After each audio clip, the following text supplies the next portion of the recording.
Do you guys remember your 2022 predictions we made? I try to blank those out just immediately after making them. That way I'm surprised next year as well. Yeah, I feel like that's what I do, but I don't say I do it on purpose. It's just what happens. I'm pretty sure, though, I predicted that FlatHub would monetize, right? Isn't that a thing? Yeah, that sounds vaguely familiar. You've been calling that one for a while. I guess I just wanted to bring that up so that way I could get a attaboy. But we're getting a real preview of what that's going to look like. And we're seeing some code from Purism and others to actually build in purchasing capabilities into GNOME software. And there is a beta version of FlatHub that you can check out right now if you want to see what it's like. It's just beta.flathub.org. And it's a new design, and it's kind of more GNOME software-ish, for better or worse. For example, like let's look at the Authenticator app, which helps you generate two-factor authentication codes. When you scroll down, it has a layout and a feature set and description set very similar to the way GNOME software does. Not awful, because this aspect of GNOME software I actually kind of like, but it's a change for sure. But they're working towards making it possible for transactions, and it seems like there's going to be at least a somewhat of support for pay for what you want model for FlatHub too. That's just right around the corner. That's pretty cool. But do they have a dark mode? I don't know. They better. I want me some dark mode. Dark mode purchases. I could activate my dark reader. You ready? This'll make you feel better. I'll just go over there and I'll activate my own dark mode. Pow. There you go. Dark reader. Thanks, Chris. Much better.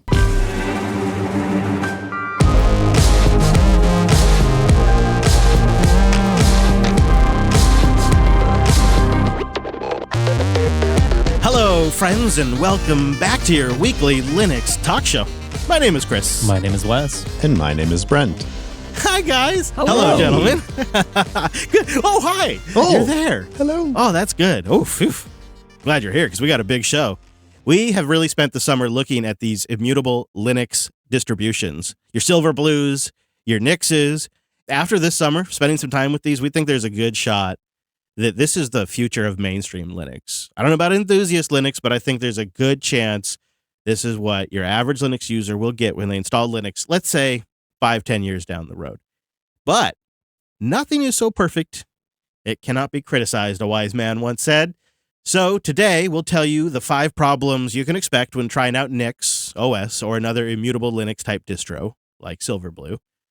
And there's some good. Obviously, we've talked about that. But after spending some time with it, there's some things we should probably tell you about, too. We have to give you the good and the bad. Plus, after all of that, the breaking change that has Linux developers so frustrated. One is actually saying the logical solution is just to target wine when you want to build a Linux app. Oh, no. We'll talk about that. Yeah. Then we'll round it all out with some boosts, some picks, and a lot more. So before we go any further, let's bring in that virtual lug. Time-appropriate greetings. Mumble Room. Hello, hello. Hello. Hello. Hello. Hello. Hi, Chris. Hi, Wes. And hi, Brent. Hello. If you'd like to join our Mumble Room, it's linuxunplugged.com/mumble for the info. And then we're live Sundays, noon Pacific, 3 p.m. Eastern. You can pop in there and get your thoughts on the show. You just tag me in the chat room. Also, I'd love to say good morning to Tailscale. Have you tried out Tailscale yet? It's the best mesh VPN out there, protected by WireGuard. Oh man, I have Tailscale on everything. I have Tailscale on absolutely everything, and I have turned off all inbound ports on my firewalls completely. No more inbound ports. I love it. It's going to change your networking game. Go try it out for free on 20 devices. Tailscale.com, and tell them Linux Unplugged sent you. Go say good morning. Okay, so we talked about this a little bit on Linux Action News, but I wanted to expand the discussion here. This is a tricky situation. It involves glibc, and a new version was released. And of course, the rolling distros get it first, like your Arches. Mm-hmm. And it wasn't long after a new version of glibc, which just about all software on Linux depends on. It wasn't long after that new release came out that Arch users were discovering that their Vidya Games with anti-cheat were no longer working. And Wes, it involves changes in this hash section of glibc, right? Yeah, as part of once you've got things linked up, you've got your ELF file written on disk. Well, you want to be able to quickly find the symbols contained there. And so there's a nice little hash table, an ability to go quickly look those things up. There's an older style DT_hash, and then there's a GNU version, dt_GNU_ hash, that's been around for a long time, and at this point is sort of the de facto standard for most things compiled with glibc and the way most things have been shipping. But up until recently, the way configuration was run at various build times and by various distros and upstream, it meant you would get both versions of that hash table by default. In a recent version, they were dropping the old style one. It was like, hey, look, it seems like everyone's been adding our GNU version for ages now. Yeah, it's been over a decade. We don't really it saves a little bit of disk space. We can just drop it. We're not interested in maintaining this here any longer, or at least not have it as a default option. And then we find out that, it turns out some things we're still using it.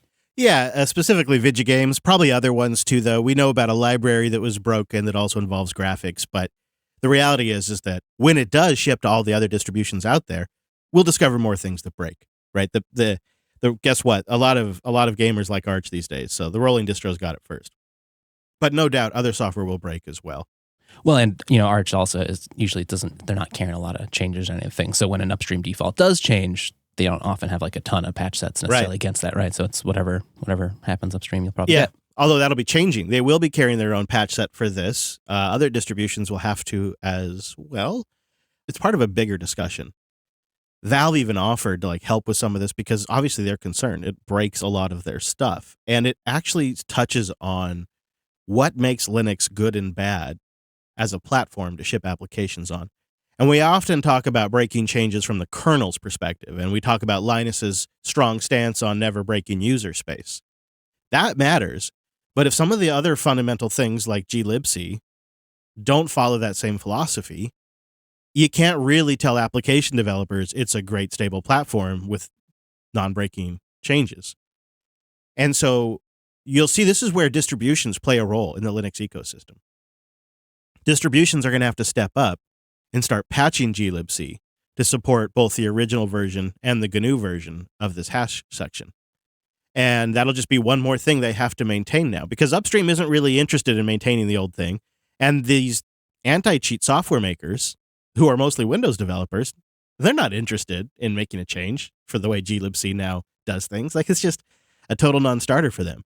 And so this has led one of the Proton developers, who's well respected, to just come out and say, the only logical thing to target Linux when you're an application developer, if you want to guarantee years of compatibility, is target the Win32 API on Linux and use Wine.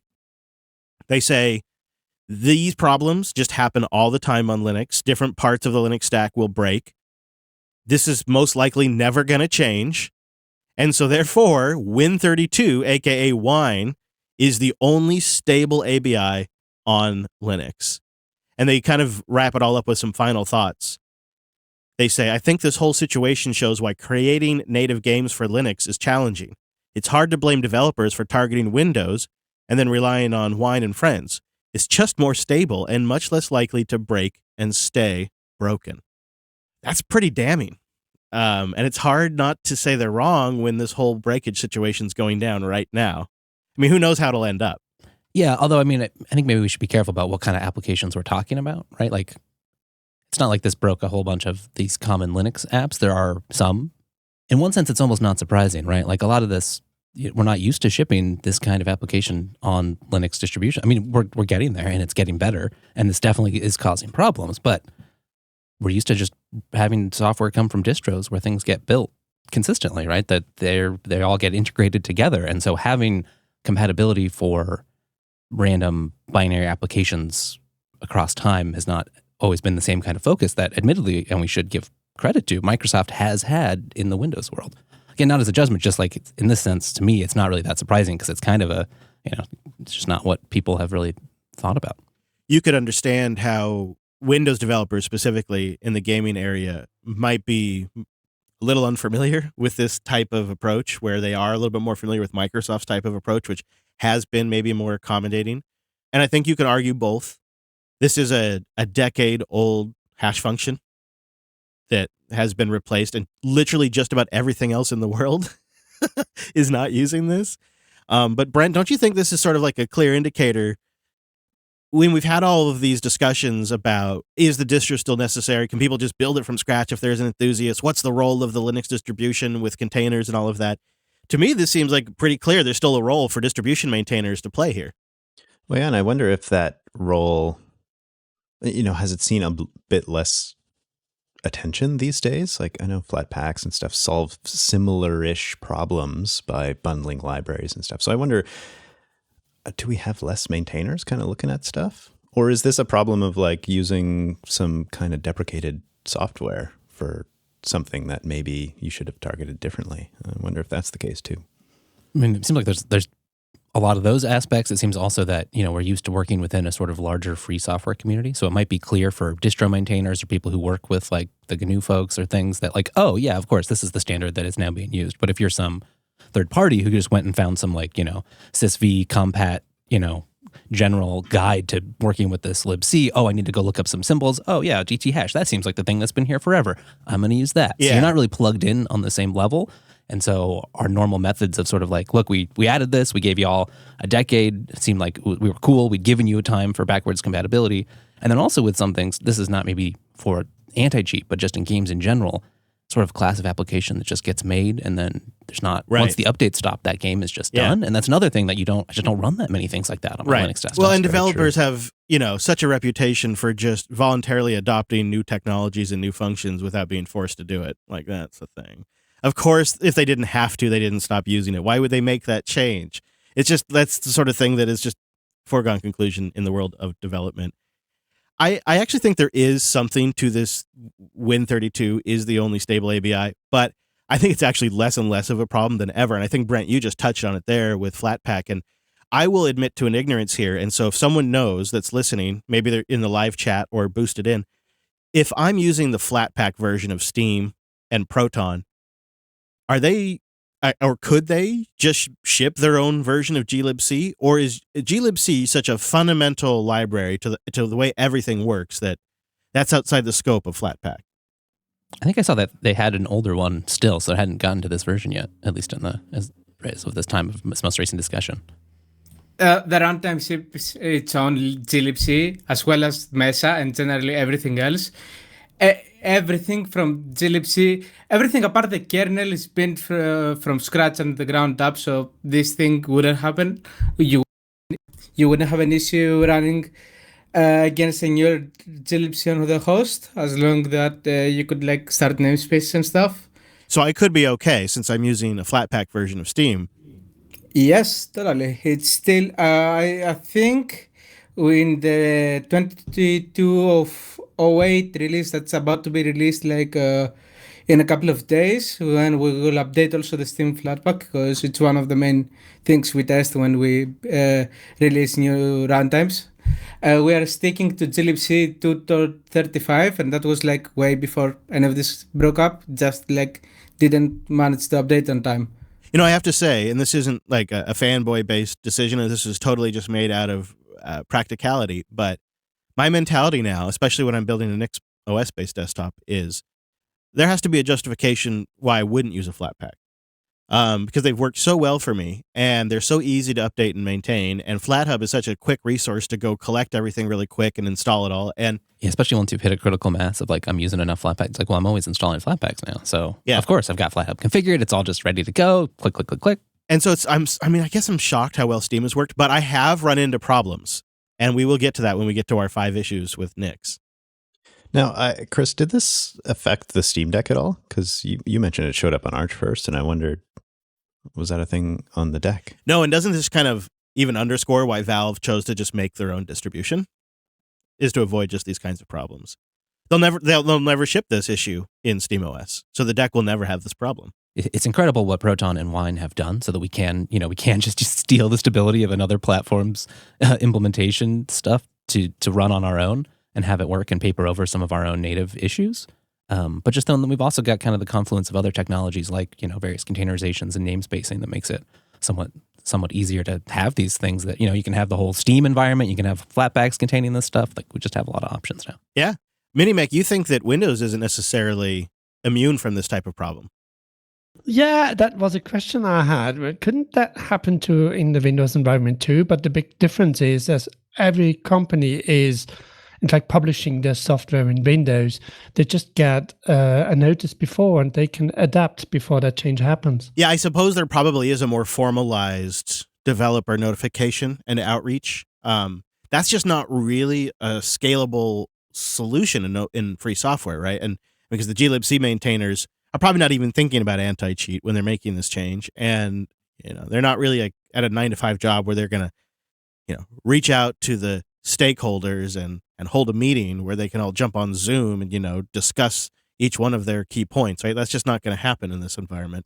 Well, and there's some nuance there too, that some of them on the very mailing list point do try to point out that, like, look, we do generally take ABI breaks seriously. It's not that we're against, we just hadn't really thought of this in that way before. The way that the ELF ends up on the disk was not really part of what we thought of as the glibc ABI in the past. And then there's some questions about, like, okay, well, does that prevent us to add another possible hash scheme in the future if EAC were to update to DT GNU _hash? And then how would you handle a similar, like, can we give it another 15 years and then switch that out to an even better implementation? Or are we stuck, like, totally frozen forever? I mean, okay, so to their credit, they do seem to be listening.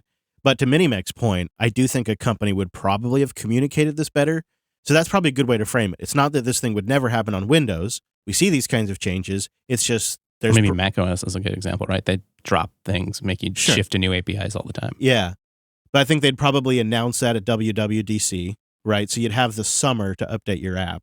And for a lot of developers, that's not enough time. But there is that window there. And I think everyone has plainly said that clearly there's like some not great docs on this and like clarity around what the upstream considers as like the standards, even if it's implicitly known in the community. Probably should do a better job there too. Yeah, so if you're on a distribution that updates frequently and you like your Steam games, just keep your eyes out for this. Distribution maintainers are already kind of adapting, but it's just something you need to be aware at. And if you're on an LTS or something like that, then you get to sit back and laugh at the rollers for a little bit. Enjoy this for a moment. Linode.com/unplugged. Go there to get $100 and support the show. It's a great way to really get started and deploy something you've been meaning to try for a long time. No judgment there. We've all got projects we've been meaning to get to, and Linode's probably one of the best places you could consider to deploy. They started in 2003 as one of the first companies in cloud computing, back before you called it cloud computing, kids. And now, nearly 19 years later, they're rocking harder than ever. They've got 11 global data centers. They've got the fastest machines in the biz. In fact, they recently did NVMe upgrades, and I still am getting emails from listeners out there that are just completely blown away. Like the email usually starts with, "Holy crap, I had no idea how much better things would be with an NVMe drive." I get it, because you think, it's a web server I'm connecting over, a slow internet connection. How much better could it be? Oh, no. More IOPS is always better. That's why they get the AMD EPYC processors, too. They are their own ISP. The list really goes on when it comes to Linode. I think I could sit here and I could just say, I could sum up like the key thing that Linode does is they run Linux really well in the cloud. That's like the key thing. And then they build a bunch of stuff around that makes it even better.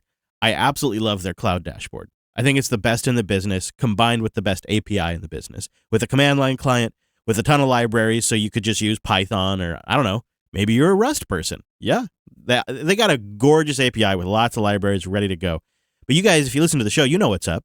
You know how much I love the S3 compatible object storage. We use it as the back end for Nextcloud. We use it as the back end for our Jupyter tube. We just use it as the back end for all kinds of stuff, just even moving files around, like when we go to an event. When we record a bunch of audio or video, we sort that all out and put it up on the object storage. They got cloud firewalls, DDoS protection, VLAN support, a powerful DNS manager, Kubernetes support, Ansible support, Terraform support. I mean, it's just on and on. And it starts at like one-click deployment type stuff, if that's what you're comfortable with, all the way down to nuke and pave and build it up from the ground yourself. They've even got physical boxes. And they have pricing 30 to 50% cheaper than the other major cloud providers out there. And if you ever run into any trouble, they've got the best support in the business, by phone or by ticket, 24/7, 365. No other cloud provider is architected in a way to make that sustainable, but Linode is. Go try it for yourself, see why we've been raving about it, get $100 and support the show. You do that by going to linode.com/unplugged. Get $100 for 60 days to try it out to see what we've been talking about. One more time, support the show by going to linode.com/unplugged. Unplugged. It's been a minute since we've cleaned up around here, so we have a few things to tend to. Yeah, why is there so much straw on the floor? The last few days to get your name in the hat for the JPL tour, like literally, if you're listening to this as we publish, only a few days left. We're going to be rolling the dice and picking 15 names to join us at the Jet Propulsion Laboratory September 29th as the finale. Actually, not quite the finale, because we have 2 meetups after that. But a key moment in our road trip. Nice save, Chris. I'm imagining we probably have more than 15 people who have submitted, but not more. I wouldn't expect a ton more because you have to be in the area. So how many responses have we gotten so far? 49 as of, 5 minutes before we started the show today. Those are pretty good odds. That is pretty good. Those are so you still got to, like, if you're listening when we're live, you got like a couple more days. Yeah, what day? What do you pick a day? What's our cutoff? I feel like Wednesday, when you and I are recording land, we'll run the bot to do the pick. All right. We'll do the computations. So you have till Wednesday, the week this is publishing. Wednesday the 24th. Yes. LinuxUnplugged.com/JPL for that. But we have a bunch of other meetups. Portland area, Southern Oregon area, Northern California area. We'll have another meetup in Southern California. So we'll also have micro meetups if you're in the area when we're driving around. So meetup.com/Jupiter Broadcasting for all that. And then if you're a local and you want to chat about details or you have suggestions or you just want to get the 411 on what's really going on, some Brent gossip, go to bit.ly/West Coast Crew. That's our Matrix room dedicated to the West Coast. And then also just a little production note for next week. We're wrapping up our tour of Immutable Linux distros with a look at NixOS and a special guest. So if you'd like to chat NixOS, maybe join the Mumble Room and come in here and tell us your thoughts. Yeah. Yeah, go grab it. We'll be chatting about it next week. Little heads up on the program and notes right there. And with that, we have something new. We're going to do our baller boosts right here. We're changing up the way we do boosts on the show in a big way. And we'll tell you more about that in a little bit. But I wanted to start with a couple of baller boosts that came into the show this week. And our first one is the largest boost I think the show's ever received. It was actually spread across 5 amazing boosts. But one of the things we're trying to do is make this a little tighter, a little more condensed. So I added it all up. Low Palm boosted in with 250,000 sats. Cause I'm a back home baller in pajamas that cost $10. Tell my mother that I love her more than any freaking other. That's a life of a back home baller. All right, officially a back home baller in our report. That is impressive. Low Palm also signs all of his boosts with a lol face and a palm tree, which I like a lot. I didn't put them all in here, but there was a lot of palm trees in our boost feed this week. Low Palm writes, thanks for covering Nix. It made me really check it out this time, and I love it. I also wanted to chip in some gas money for Brent. Aw. Ooh, thanks. He notes that he normally uses Pocket Cast. That's a really popular one. But I'm trying out Breeze for the boosts. And now I've even figured out how to set my username. I hope it shows up in the boost. It does, Lil Palm. Thank you very much. And I think he added the emojis because earlier he hadn't figured out how to change his username. So he's like, I'll just sign. Yeah. It's my signature move. I like it. I'm also glad that putting emojis in there doesn't break the system. You know, I think that's also, it's nice to know. I wasn't sure. So now we do know. And then we got one other baller boost this week from Tomato Deer, 46,000 sats. Cause I'm a back home baller. If I want something, I just holler. He wanted to boost in and support the show and also pass along his perfect Linux setup. So you ready for this, gentlemen? I think I'm ready. Yeah, lay it on us. Starts with a GNU/Linux base, Oh, great. of course. Add a little WireGuard. Oh, okay. Put a little Jellyfin on there, Bitwarden, Ooh. Oh. Plasma Desktop, MPV for your media, Definitely. Emacs and Vim. Why not both? Sure. Yeah, I guess, right? Whoa, throw a Nano in the mix, too. Oh! Egalitarian. Okay. One Chris over right there. You know what? Let's be honest. That's how it should be. Why not all three? Right? I don't have to be text editor monogamous. Put a little VS Code on there, too. Now I just want to know how much disk space Nano's taking up on my box all the time. And then, yeah, you know, of course, he's also got SSH on there. That, he says, is the perfect Linux stack. Lean and mean. I like it. Thank you, ballers. All right, so let's talk about 5 problems that we've come across while using NixOS. And I think these are probably almost universally true for all immutable Linuxes, and it's something you should be aware of. A couple of these might be Nix specific, but like we've talked a lot about the positives, and on the whole, we are very happy. Been gushing a bit, you might say. But I feel like we also should be honest and talk about where things can be a little different. And I think this is the most obvious one, but it's the one we should start with. You got to configure like everything. Isn't that the feature as well? They do have a graphical installer, which will set up some of the basics, but like every application. I'm still impressed that's possible even. Yeah. Every service, everything you install will just be defaults and need setup. And sometimes this bites you. Like I installed Plasma and I was a little underwhelmed with the look. The fonts didn't look quite right. It just didn't seem like nobody really touched it, for better or for worse. I was surprised, especially in NixOS itself, how some things were kind of left like that, and then a few others were very thoughtfully integrated. Like some of the system level plumbing, I guess, is often like, you don't have to worry about, it's not arbitrary, like you've installed something and you're manually enabling stuff, right? You just sort of tell NixOS like, hey, I want this thing both installed and to be operating. Yeah, Mm-hmm. right? But then, as you say, there's a lot of like the user level stuff that just hasn't been pre-configured for you in the way that like a desktop focused distribution often does, I guess. Yeah. So there's that element, although there's generally guides for most of this stuff, for better or for worse. I don't know if the documentation I'd say is great. I think the Arch Wiki is actually much more effective as a tool for getting the system configured. There's extensive documentation for Nix, but in my opinion, it kind of lives in that uncanny valley where it gets a lot, but then it just says things and has terms where if you're not familiar with Nix, you're like, I don't know what that means. I don't know what to do next. I feel like there's almost always some assumed knowledge in every single one of the guides where I get to it. I'm like, okay, so now I've got to go figure out what they're talking about here by reading like 3 other forum posts. So that way I get an average of what everybody's saying. So I can kind of try to get the right thing and then come back and continue. And I find that really frustrating. Also, like there'll often be examples and it's just an example in a vacuum and doesn't consider like what else you might have set up and configured and doesn't work in like most production scenarios. And then so the example isn't really any good. So those two things combined, that you have to configure everything and the documentation is good, but like that final 10% is really missing.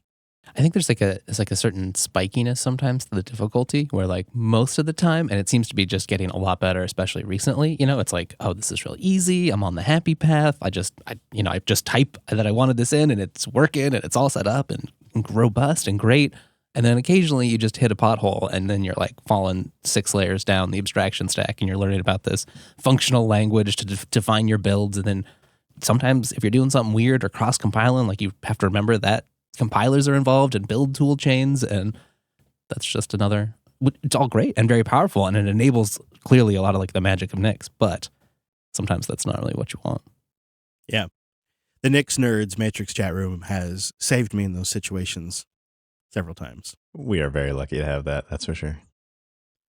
All right, this next one. This is going to sound weird, but if you've never used Nix, you might not expect this. You can't just download a binary file and run it. Like you don't just download something, make it executable, and then run it. You mean my curl pipe bash is broken? That ain't going to work. Because like this thing is living in basically a blank environment. It doesn't even know what loader to use to launch the binary. It is, because it hasn't been defined by the overall Nix system, it exists basically in a vacuum. And there are a lot of ways to solve this problem, including ways to spin up environments on the fly on demand that do have everything you need. But it seems the like just sort of lazy practical way that a lot of Nix users have solved this, which isn't ideal, but oddly works well, is they've just installed the Steam-Run package. Steam-Run, as you would expect, is basically a little mini environment that has all the essentials you need to run a binary on Linux. And so you Steam run binaries that you download. Doesn't have to be games. Doesn't have to do anything with Steam. You don't even have to have Steam installed. You just need Steam run. And then you can run any binary you want. But it's not really the blessed way. You're not really supposed to be doing it that way. And the documentation covers this. You don't say. Yeah. But I have to tell you, I understand why.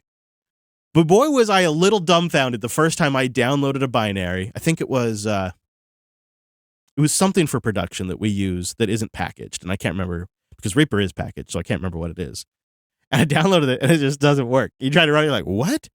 And of course, the first thing I do is check the permission. Does it have the executable bit? Yes, it does. All right. Okay. All right. So I start I go over to Google, can't run binary, and then it auto completes in NixOS. I'm like,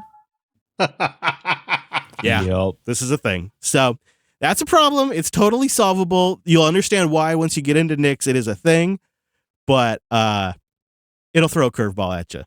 Right. And if you don't need it, there's also containers are easily supported if you're, doing something on the server side. Yeah. And honestly, 90%-ish of everything I'm using is Flatpaks these days. And those are fine. Just zero problem there.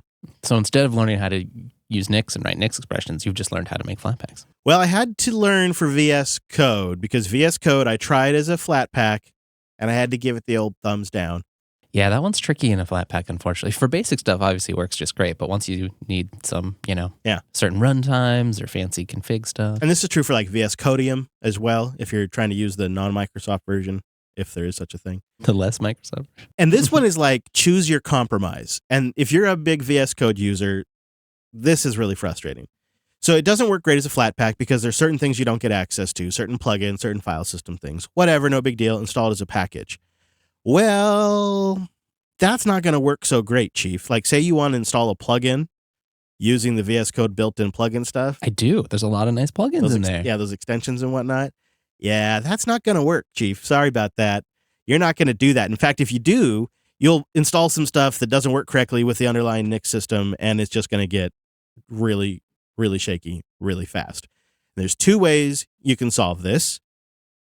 One that I did first and worked for a long time was just there is a VS Code with a bunch of great extensions installed and ready to go. Ready to go. Good stuff. And then like if you have like I have the VS Code sync set up, if you sync it and it supports those extensions, they'll sync over, they'll get set up on you. I had most everything I wanted. But then I got crazy and I wanted to do things like I wanted to add an extension to support .desktop files and things like that. Look at you wanting a polished system over there. Mm-hmm. And so for a moment, it was all good. I installed the extension to edit .desktop files. I closed VS Code, opened it again, and the extension was gone. And I thought, I thought I installed that. That's funny. Huh, I don't know, no desktop file. All right, add that, install that. Okay, good. All right, there it is. Sweet. All right, so I close VS Code. I open it up again. The extension's gone. What the? All right, go over to Google. VS Code, NixOS, extensions not, and then it automatically shows not staying installed or whatever. I'm like, oh, okay, once again, this is a thing, of course. And so then I discovered there is a VS Code FHS compatible package. And the FHS compatible package, which is like a file system hierarchy standard or something like that, that will let you install any extension you want, any old arbitrary way you want, just like you would on a regular system. But, it's little things like that you have to catch and adapt to. And today it's VS Code. Tomorrow it might be Reaper, right? We'll just see. We'll see how that goes. There's just that element of it. My final issue, and I'm curious to know what you guys think about this one, because I feel like this is both a problem with Nix and perhaps like it suffers from this the least out of all the Linux distros. I'm genuinely concerned that I'm going to build up a server environment in the future around NixOS that will deploy a bunch of stuff. I'll deploy a bunch of systems, even studio systems. And I know this about myself, 3-4 years later, I come back to them and I cannot remember a thing about them. I can't remember anything about them. I can't remember how I put it together. I just got it. I got it set. It's locked down. It passes the build check every single time. So I just went about my day and I'm worried in a year plus, I won't remember how any of this actually works. It seems like that's the downside to sort of this define it once and then leave it forever approach. Is if you're a guy like me who doesn't remember how this stuff worked in a year or two, the system's a bit of a black box to you. Maybe that means it's working. I mean, I don't know if having a server you have to touch all the time is really worth the cost of, I remember how to configure a server. If like you don't actually need to be configuring servers all the time. Yeah. Which is maybe the problem, right? Like, I guess it's not a bad problem to have, right? Oh gosh, it's worked so well. I haven't touched it in years. You're worried about success, which is a funny thing. Yeah, I suppose. Chris, I think I'm going to catch you here. I was listening recently, very recently, in fact, in the last week or two, to Self-Hosted 67, which is the no container theory, where you introduced to the self-hosted audience your idea of using Nix and this like new containerization.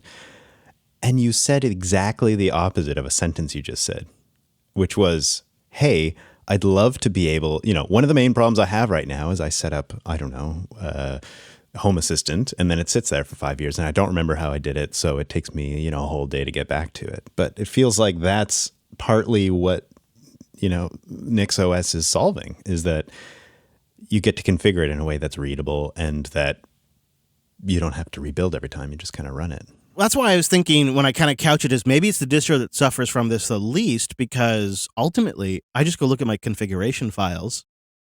I know this will not last. This is still the new Nix user in me.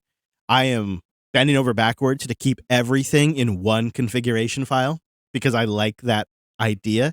But I realize all the documentation, everybody who's been using Nix for a while says, nah, break it out into subfiles, break it out into individual .nix files. I have not done that yet. But it also means I go to one file and I can see everything about my system, everything from user groups to virtualization support to what packages are installed, right? And time zone and host name. It's everything. I also feel like, Chris, if you deploy this in more areas, especially on the server and things like that, I think you'll just be more practiced at it and you'll have to touch things, maybe even best case scenario, like once a month, let's say. And so I don't know if that knowledge or that practice will kind of atrophy for you if you have it deployed more often. So what you're saying is the solution is more Nix. That's basically what I just said, yeah. I'm thinking, we configure our Nix setup to make sure that it places like a README file on the box, and then that just tells you the sort of common things you might want to do in the future. Like, oh, here's how you do updates. Here's how you're trying to add a package real quick. Don't do it this way. Add it here. I don't know if you're joking, but I actually think that's a great idea. I can't tell, but I like it. And remember that, Nixlang supports comments. Bitwarden.com/Linux. Go there to get started with a free trial for a team or yourself and support the show. It's Bitwarden.com/Linux. If you're not using Bitwarden, I'm a little concerned about you because it is the easiest way out there for an individual or a business to store, share, and sync sensitive data. They have a really secure system. It's all open source. It's trusted by a community of millions. It's what Wes and I use to manage our passwords, our two-factor codes, other sensitive data. Like Element has a recovery key component. Some of my wallets do. You can put those in there too. Bitwarden also has super slick account switching support, so I can switch between my work stuff and my personal stuff. And one of the things that gives me confidence to use Bitwarden is there is a self-hosting option if you would need it that is maintained by the community, but Bitwarden works upstream with them too. The great thing is, though, I've never really felt the need.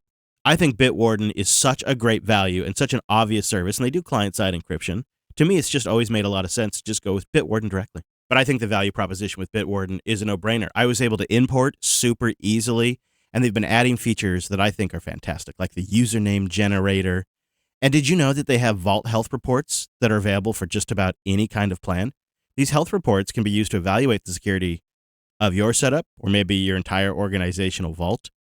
They're always thinking about these kinds of things. It's their job 24/7 to make this work better, to make Bitwarden work for you, to make Bitwarden work for your family or your business.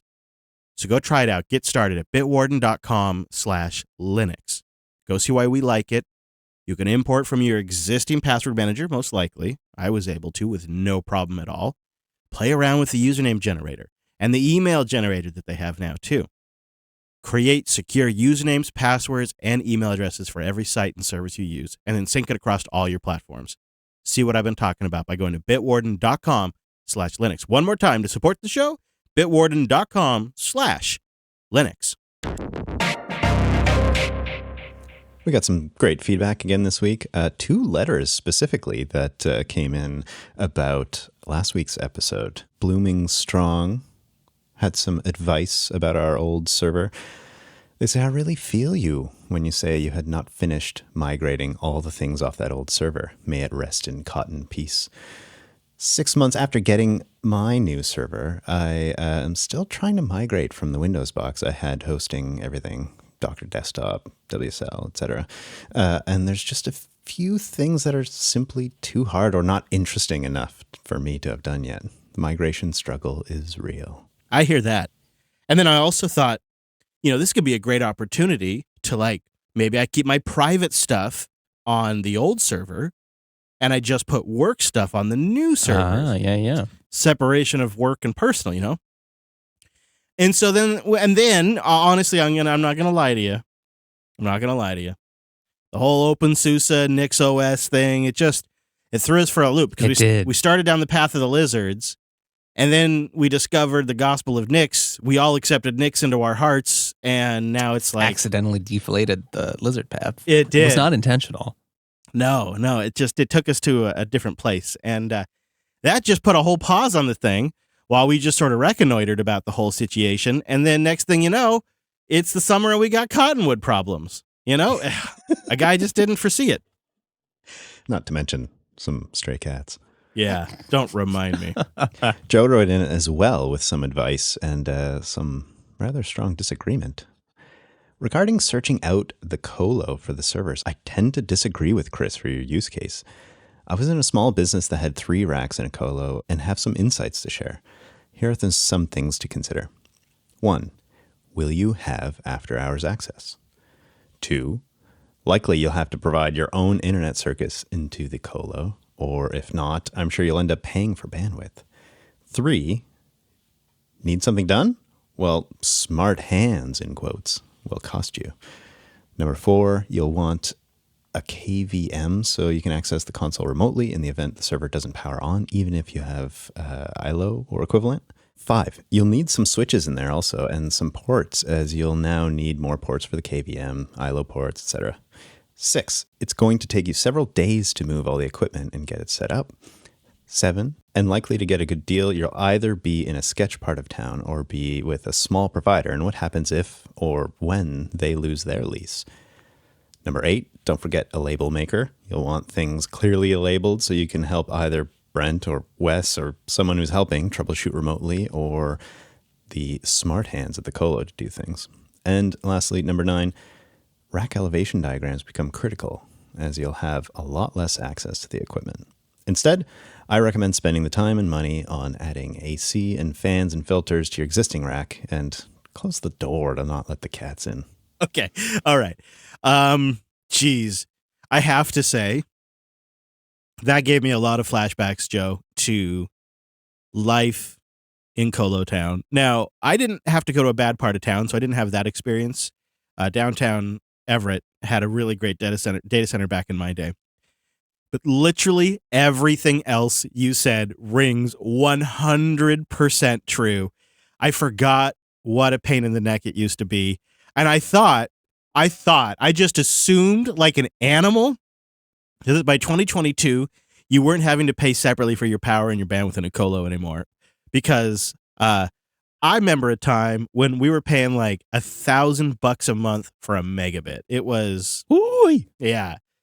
It was bad. And then, you have to pay for your power. You do need a KVM. You do need everything labeled. I got a label maker, so we're good there. But okay, all right. So we got one thing figured out. Yeah. I've also just made peace with offloading bits to Linode and to Lady Jupes. But Lady Jupes, the data center on Lady Jupes is a booth and a dinette, okay? And it seriously is. And it's probably, I don't know, I could look it up. I could actually tell you right now as we're doing the show, but it gets hot in there. Even on a cool day when it's not that hot out, it can take days for the temperature of that thing to come down. All right, so we're going to need to rig up a micro AC unit just for the booth. Yeah, or some sort of vent. I don't know. So here, I'll look it up right now as we're doing the show.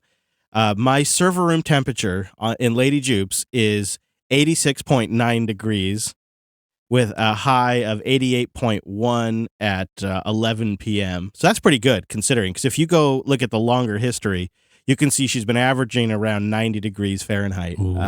It's not been good. That's a little toasty. It's not been good at all. And so these devices, like if they are x86, I don't know if they could handle that, right? But these Raspberry Pis, they keep going, right? So I've moved some of my media functionality directly into Jupes, and then some of the batch processing functionality I've put on Linode, and it's back. The system is back.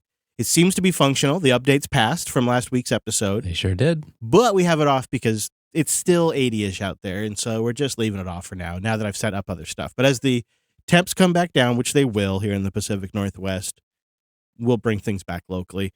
Maybe I'll put a pause on the Colo idea because Joe literally just scared the crap out of me. There's a lot to manage. Yeah, definitely. Joe even had one last idea for us, a little bonus idea. He said, hey, you should include some of the cottonwood cotton in your geocaches. That's hilarious. We totally have Amazing. enough. Go wipe the drives, you know?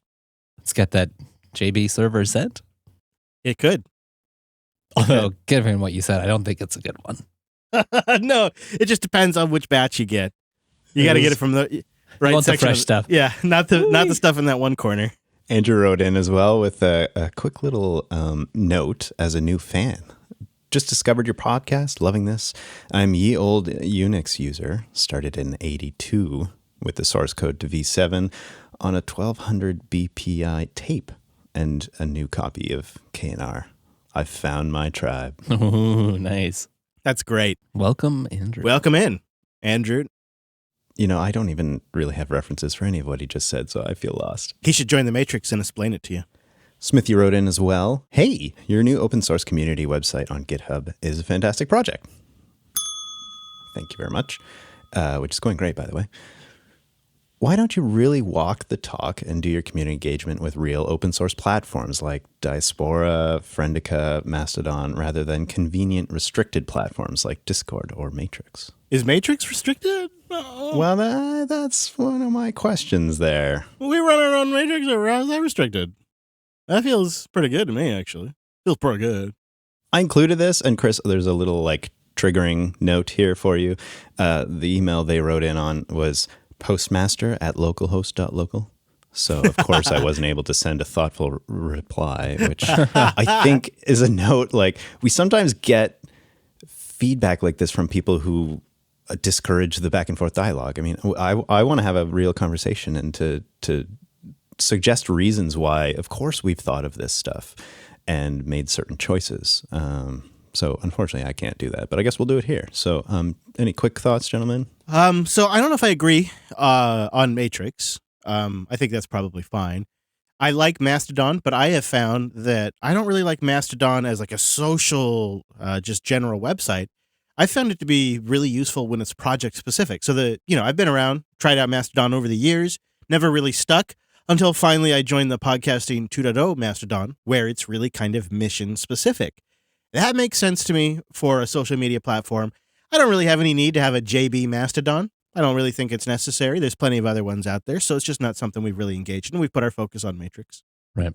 Yeah, we don't really, there's not, at the moment anyway, a JB social, like a dedicated staff member whose job it is to manage the JB social. So it's just really not like a platform that ends up where we are super, right? Because we have an awesome Telegram room. There's an awesome self-hosted Discord room. There's a thriving Matrix community. Yep. And there's already too many notifications there for me to keep up with. Yeah. Plus we've got Boost, we've got email. So hopefully there's good ways for people to reach us and have dialogues when interested.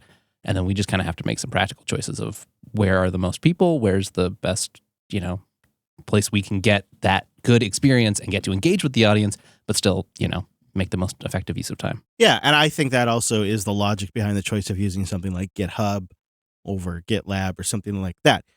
We want to reach the most amount of people for that particular project, and we think that's how our influence and reach can be best served. But the nice thing is we're also pretty comfortable with the idea that if we're ever, motivated, we would just move off of GitHub. I don't think that would take us more than an afternoon, so we're not particularly worried about it. What are your thoughts, Brent? Yeah, I think you hit it with the GitHub stuff. I was relatively new to GitHub when we first started this project, and they didn't mention this directly, but I think that was kind of, between the lines was, well, why'd you choose GitHub as well? And we've touched on this previously, I think, possibly in office hours.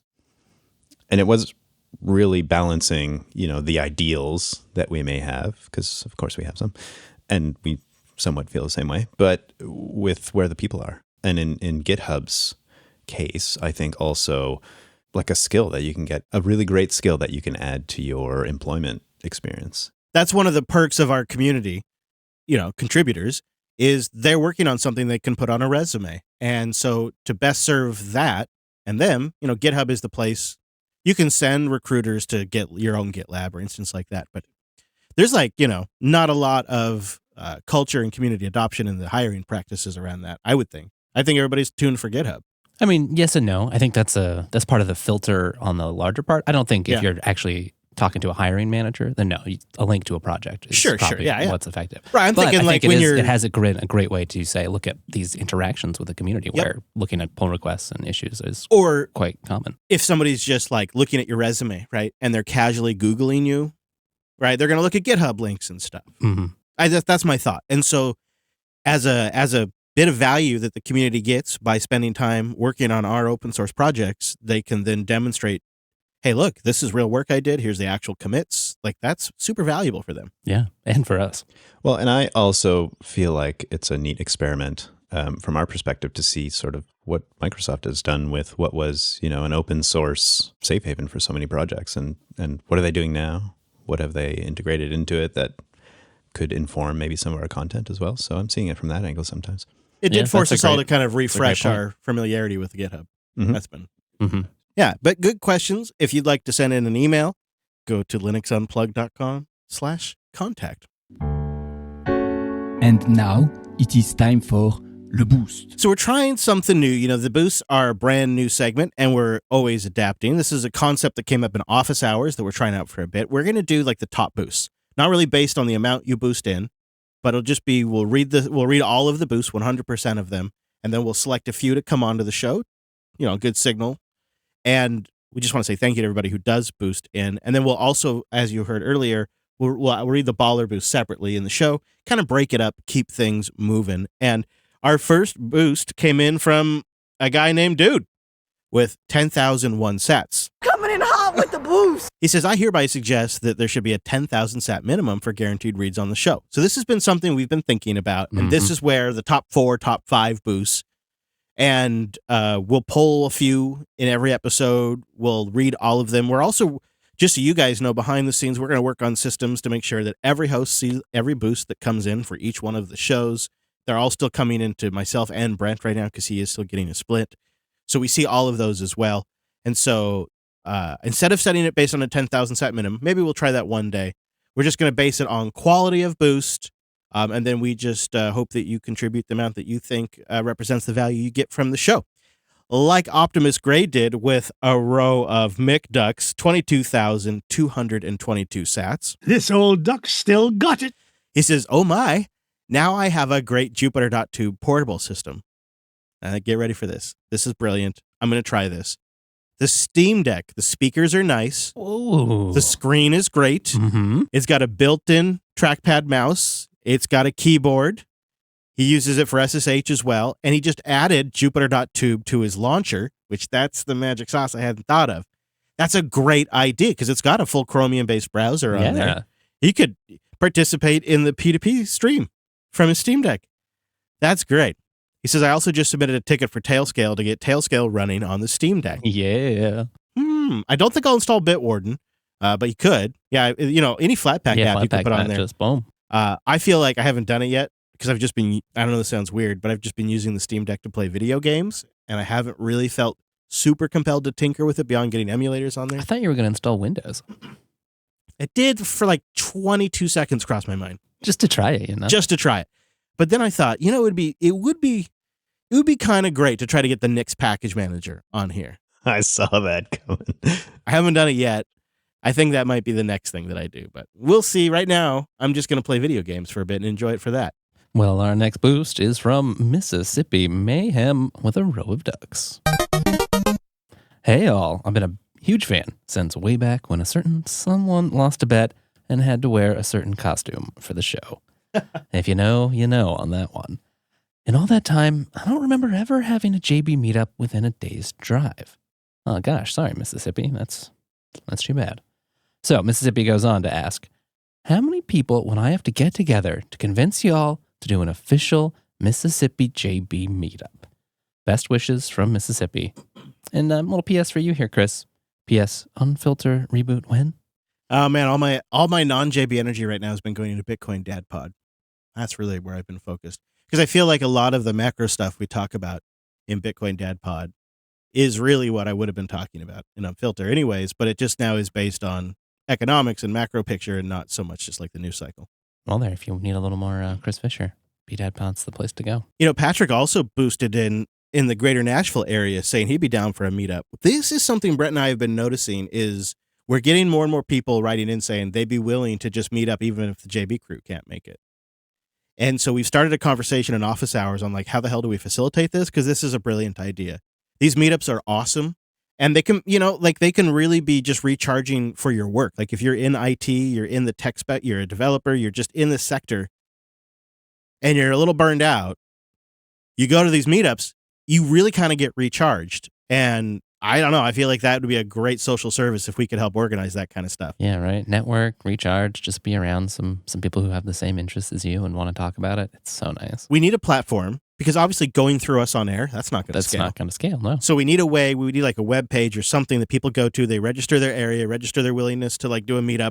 People can organize, swipe left, I don't know what it is, but something that they could do to kind of self-organize. I think that'd be really what we need next. So if anybody has any ideas, let us know. So we got folks in the Mississippi area and we got folks in the Nashville area. We've also heard from some folks in the Raleigh area that would like to continue meetups going, the London area. So there's a lot of different areas. We just need to get it all kind of figured out because these can be really, really beneficial for the community.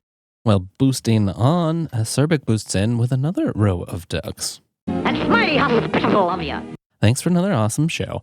As someone who's looking to put together a home server in a pretty warm part of the world, I feel for you, going through all the woes. But I'm also thankful that I can learn from it all. Yeah, hopefully you're learning what not to do on that one there, Cerbic. Yeah, you know what? Building for the heat, what's even trickier is building something that works really great in the freezing cold and something that works really great in the super hot. That is very tricky for extreme weather. Okay, and another boost this time from our friend Nev with 6,258 sats. Boost! Okay, so this is in response to us figuring out boost amounts to read on the show and his process for deciding how much to boost. Huh. Yeah, okay, so this time around, 6,258 is equal to the number of Pis I have that are running Slackware, which if you divide 6,258 is equal to the approximate total number of physical floppies you need a single copy of to install every version of Slackware Linux from initial to 5.0. Don't ask me how accurate I am here. I'm going to say he's accurate. I feels right. Also, 6,258 is special because it's 1993 times 3.14 rounded to the nearest whole number. Okay. Expect more in the future. Is that a threat? It's something. I think so. Thanks, Nev. Nev, that's way more complicated than I expected, but I love it. And I appreciate you rolling with the curveballs as we send those in. We got a lot of boosts that did make it on air this week, but I do want to just shout out to a few. These are not all of them that did not make it, but we did read all of them. But we got 4,096 sats from 412 Linux. He was thanking us for an extra long live stream. He's a member who boosts in from time to time. So we felt irresponsible, but glad you I think liked it was it. 3 hours or something last week. Yeah. It was a lot of show. We don't always do them that long, but every now and then they go pretty long. I thought we had a really great discussion about the Pine 64 Manjaro situation in our member feed this week. We got 9,216 sats from the Mad Hatter, who was sending Brent burnout money. Oh, does that mean I get a new car? You just get, just a little extra gas for you to drive crazy, I think. Oh, all right. A little heavier on the pedal. And replace them tires. We got a few boosts in that were for Brent gas money that just didn't make it on the air. Thank you. But I was researching last night how we're going to do this, like how you're actually going to convert the sats that are sitting on your node into actual gasoline. What's going to happen? And I think I've come up with a really easy workflow. Does it involve a pie? Oh, I was hoping for a weird, complicated workflow. I also have that. Okay. Good. Yeah, I've come up with like 3 routes that we can take. Let's hear. So I'll discuss them with you after the show because we got to keep moving. But yeah, I got them figured out. I wanted to just call out SU or CD who boosted in with just 222 sats. We love all amounts, and he's using Boost CLI. Oh, look at you. Yeah, I mean that's a command line client. You got to have your own node. It's very, very, very geeky. 2,222 sats with no message from Rusta Casta Versa, but I just wanted to make sure he remembered. I am now pronouncing it that way officially. We also got a row of ducks from Mr. Quackers. Quacka waka, it's a treasure. Yippee! And then we got a longtime listener who boosted him from Finland with his first boost ever. Nice to see. How great is that? And then another 2,000 sats came in from Megastrike for some Brent gas money because, yes, the split is still set up. I'll probably be rearranging the splits in the future. I'll keep Brent in the split, but I'm looking at some more open source free software foundations and projects that we can add to our splits. Nice. So we'll be rearranging the splits in the near future, and some of the splits will be going to a deserving project, which is under evaluation. So if you have any ideas of projects with Lightning addresses, give me their names by boosting them in. Feel free to go check out some new Podcasting 2.0 apps. Some of the great features include boostograms, chapters, hosts info, sat streaming, search, value, and clips as well. And quick note, if you search hard in our GitHub project, someone's working on some translations that might show up there too. So those are great. And if you're interested in being super geeky with Boost CLI, you can use the command line tool to send and review Podcasting 2.0 value as well. And I'm sure Chris will call out your name for using that. I do love to see it. Newpodcastapps.com for a list of them, including apps that don't require you switch your MP3 player. Although, I've been hearing from a lot of people trying out Podverse and Fountain. I think people are loving them. Mm-hmm. Okay, how about picks? I got some picks for you. I had a hard time this week because I try to go on theme, but I just really couldn't find anything that we haven't already done that I thought was worth talking about for this particular theme. So I decided to break from the theme, and this is a pick for you, Wes Payne. Oh, for me. This is a personal pick for you. Personal pick. Maybe other I'm people will be honored. Maybe they'll benefit from this. I don't know. But you and I were talking recently, and you said something that caught my ears, and that was, maybe I ought to try building a gaming rig, and maybe I ought to use Nix as the base. Remember? Well, I remember asking you, for thoughts on what and I said you should use Nix. Yeah. Uh-huh. Yeah. You didn't volunteer and I didn't that. object. Yeah. I did not object. Yeah. Okay. So, I remember that. Fair. And I said, I actually think you would like it because I've been trying it and I've been living the flat pack lifestyle with Steam. And there's another tool that I'm making a personal pick for you. It's the Heoric Games Launcher. And what I love about this is it combines Epic Games and GOG games in one launcher. You don't have to go get their individual Windows apps or that's nice. Run them under Because Wine. I don't really want to do that. Right.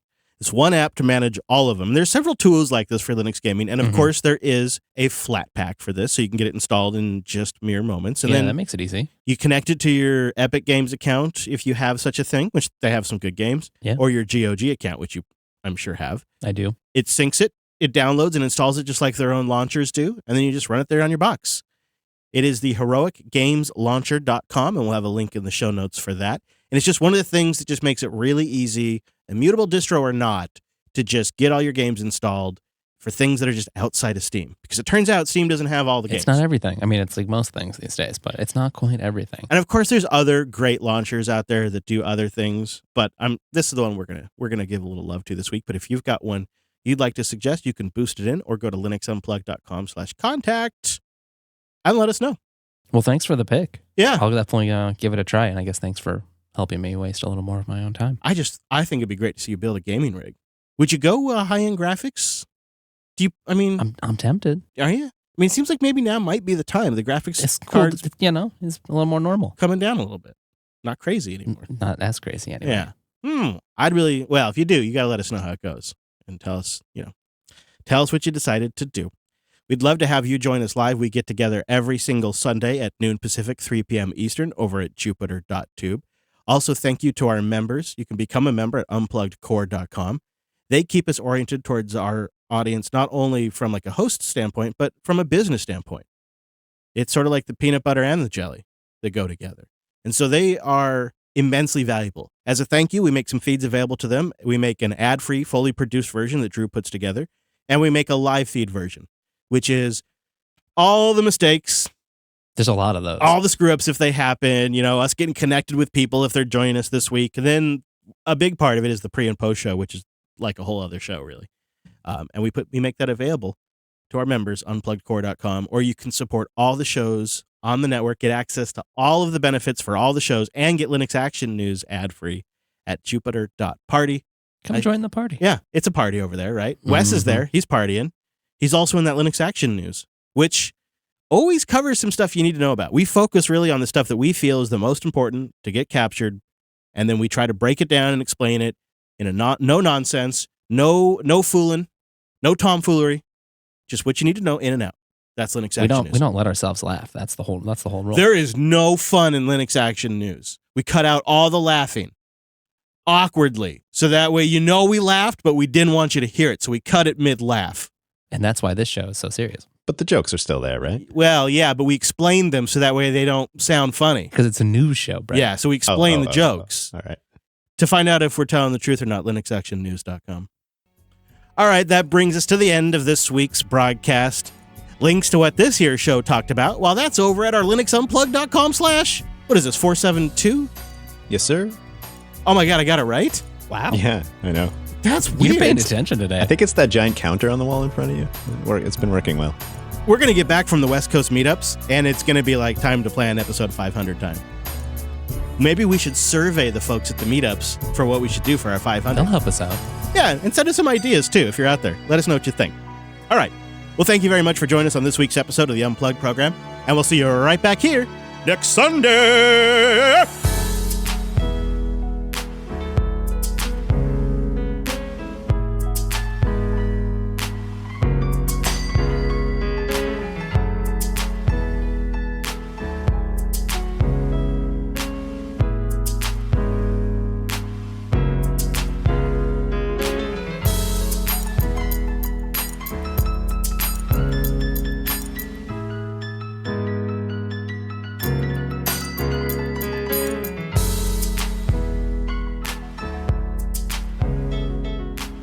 I presume Blue Wallet is available in Canada. I'm not positive, but Let's look up. I think that's a big presumption. I think it's available everywhere, but I'm not sure. Yeah. Anyways, an American would say that. I know. We need one of the many wallets. There are many, but I think Blue Wallet would be the way to go. But we need one of many wallets that can connect directly to your node. Yeah, okay. And then they use the node's balance as their balance. Well, that sounds reasonable. And then what we can do is we can go to bitrefill.com. And there's a couple of ways you can do this. But you can buy basically a gift card for anything with Lightning sats. So like Texas, Chevron, and then one of the Canadian gas companies up there. I forget which one. We have some, yeah. There's a standard one. They have gift cards you can buy with Satoshis. Okay. The Chevron one requires you use their app. Weird. So you got to you redeem it. You redeem it. All right. Yeah. Yeah, I know. But so there's several options there. One of three. But that's probably the one that would be like the most like you just take the sats from the node and then you just buy the gas card and then you use the gas card at the gas pump. That's not so bad. And you just have access to it like a bank account, essentially. Which is kind of a neat idea. And I suppose there's other things like you could turn tricks, you could do things things like that. But gosh. We'll just further enable what you're already doing. Yeah, right. With a new way of monetizing. I think now the new betting pool is not when is Brent going to leave Alex's, is Brent going to make it home and get enough time at home to make it down here? And it's okay if you don't. It's all right. I won't be mad. But I think that's the new bet. Will he make it for the road trip? Will he stay at Alex's and then he gets home and then he doesn't? Something might happen. We're getting into that window now. Oh, yeah. I see what you're saying. My understanding is he does have some cats that probably want some time with him. Right. I think they've redecorated and they probably got a new roommate already. So I think we could get odds going on if Brent makes it for the road trip. I don't want it to not happen. But if it's I'd like to monetize it at least. Is like rather than meeting you en route somewhere, he's here for like the leaving from the studio area. Yeah. See, I don't even consider that a possibility of not happening. No, okay, all right. That's like a 100%. The biggest question for Brent's me is taking up your bet. Right. So this is what I'm thinking. This is odds that are worth right, now. All right. But I think maybe a second question is, will I make it back home before that trip, or will I just go straight from here? Oh, sure. Because that's a possibility as well, right? Yeah, that's true. I don't know how much time you've got left on your America allowance punch card. It's I get a free 6 months. I think I'm into month. How long have I been here? I don't know. 3 months? I don't know. No, it's been what, 2 months? I think it's like 6 weeks. I don't remember. Someone Surely tell there's me. an app for this, right? And so I think I have time left. The real question is, how long will you want me to stay at the studio, either before or after? Oh, right. Because if we're clever, there'll be a little after time to like edit what we get, work on some projects. Yeah, that's true. Yeah. Mm-hmm. Well, I mean, Plus, Wes and I have to go out for Thai food. We do. That's true. Gotta So schedule that. we just got to make sure we don't get you in trouble with, your punch card. But yeah, I just feel like there's a lot of odds we could bet here on. I don't know. There's opportunity. Maybe we just take some odds and I'll get do some gambling. Best case, we see Brent. I like it. I'm not saying I want to turn into a degenerate gambler, but Turn into?